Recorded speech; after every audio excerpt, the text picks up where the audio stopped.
Morning guys! Sabi nyo naman, 35 is malaki na yun. Kumbaga tayo isang linggo is 235. Diba? Sabihin na nila, hindi ako marunong, hindi ako magaling, galaw labor ko. Okay lang yan. At least kilala ko sarili ko. Hindi ko kailangan magpanggap. Dahil yun ako. Doon lang ako sa mga taong tanggap ako. Dahil yun naman kasi ang dapat, di ba? Oo nga pala, Shubi Vlogs.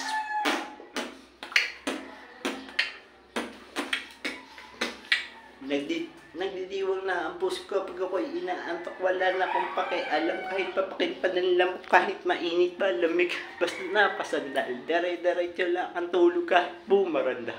Wala, okay lang, alam ko naman na magkikita pa naman tayong dalawa sa may tagpuan. Tayo lang ang may alam, maramdaman na kahit minsan na ako'y iyong mahal. Subalit nagsing na lang ako na mayroon ng sumasandal. Ano nga bang pinakain mo? Bakit patay na patay sa'yo?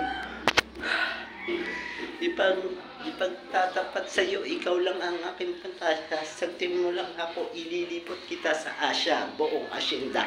Ipapamana sa iyo, okay na sana ang lahat. Bakit ginising mo pa ako? Panaginip pa lang, ayaw ko na magising pa. Pagkat nadarama, niligay. Bye-bye guys. Sana tumasahod mamaya.